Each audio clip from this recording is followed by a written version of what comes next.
Hi అండి, అందరికీ నమస్తే. వెల్కమ్ టు ఈ అమ్మ చేతి వంట. మన ఛానల్ని ఆదరించిన ప్రతి ఒక్కరికి నా హృదయపూర్వక నమస్కారాలండి.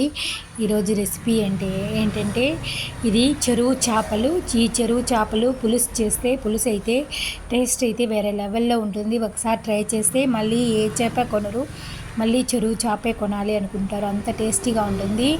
ఇప్పుడు ఈ చేప ముక్కలు అయితే మంచి ముక్కలే అయితే ఒక 8 అయితే తీసుకొని ఫ్రై చేసుకుందామైతే. ఇందులో కార్న్ఫ్లవర్ 1 స్పూను, ఉప్పు, కారం, గరం మసాలా, అల్లం వెల్లుల్లి పేస్ట్ అయితే వేసి బాగా మిక్స్ చేసి అయితే ఉంచుకున్నాను. ఇప్పుడు మనం సాల్ట్ వేసి కడిగి ఉంచుకున్న చేప ముక్కలకైతే బాగా ఉప్పు, కారం, మసాలా అంతా పట్టించి ఒక 10-15 మినిట్స్ అట్లే వదిలేస్తే ఉప్పు, కారం, మసాలా అంతా ఫిష్కి అయితే బాగా అట్టుకుంటుంది.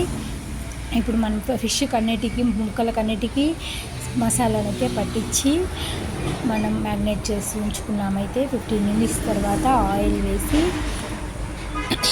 వేసి మనం డీప్ ఫ్రై అయితే చేసుకోవచ్చు. అంటే దీనికి ఎక్కువ ఆయిల్ కూడా అవసరం లేదు, కొంచెంగానే ఆయిల్ అయితే వేసుకొని వేడెక్కిన తర్వాత మనం మ్యారినేట్ చేసి పెట్టుకున్న ఫిష్ని అయితే అందులో వేసుకొని ఫ్రై చేసుకోవడమే. ఇంతే, ఫిష్ ఫ్రై అయితే ఈజీగా రెడీ అయిపోతుంది. దీని టేస్ట్ వేరే లెవెల్గా ఉండాలంటే మనం మసాలా కలిపే దాంట్లోనే ఉందండి ట్రిక్. మనం మసాలా కలిపేటప్పుడు అల్లం వెల్లుల్లి పేస్టు, తగినంత కారం, ఉప్పు, గరం మసాలా అవసరం లేదు. చేపల పులుసుకైతే కార్న్ఫ్లవరు అన్నీ వేసి బాగా మిక్స్ చేసుకొని నానబెట్టి, మనం చేప ముక్క ఎంత నానిందంటే అంత టేస్ట్గా ఉంటుంది మసాలా పట్టి. ఇప్పుడైతే మనం ఆయిల్ కొద్దిగానే వేసుకొని ఫ్రై చేసుకుంటే మనకి ఎంతో టేస్టీకరమైన ఫిష్ ఫ్రై అయితే రెడీ అయిపోతుంది. ఈ ముక్క బాగా ఈ పక్క ఆ పక్క 2 పక్కల ఎర్రగా కాలే వరకు అయితే బాయిల్ చేసుకోవాలి. ఇప్పుడు మనం అదే ఆయిల్లోని ఫిష్ కర్రీ కూడా చేసుకోవచ్చు.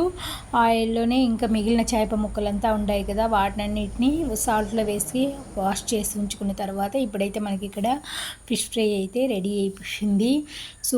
చూస్తుండగానే నోట్లో నీరు ఊరుతూ ఉంటాయి కదా, అంత టేస్టీగా ఫిష్. ఇప్పుడు మనం ఆయిల్లోనే అయితే ఆనియను, వెల్లుల్లి వేసి నేను ముద్దలాగా గ్రైండ్ చేసి పెట్టుకున్న పేస్ట్ని అయితే ఇందులో వేసుకున్నాను. ఆయిల్ వేసి ఇది వేయడం వల్ల మనకు చేపల పులుసు అనేది గ్రేవీ చిక్కగా వస్తుంది, టేస్ట్గా ఉంటుంది. మనం ఆనియన్ మామూలుగా వేసేదానికంటే కూడా రుబ్బి వేసినామంటే టేస్ట్ వేరే లెవెల్లో ఉంటుంది. వేసిన తర్వాత బాగా వేగిన తర్వాత మనం నానబెట్టుకున్న చింతపండు పులుసు అయితే వేసుకోవాలి. చింతపండు వేసిన తర్వాత కారము, ధనియాల పౌడరు, సాల్టు వేసుకొని, జీలకర్ర పౌడర్ అయితే వేసుకొని పులుసు అయితే బాగా కాచుకోవాలి. పులుసు బాగా కాచుకున్న తర్వాత మనం సాల్ట్లో ఉంచిన చేప ముక్కల్ని అయితే ఇందులో వేసుకుంటే మనకు ఫిష్ కర్రీ కూడా రెడీ అయిపోతుంది.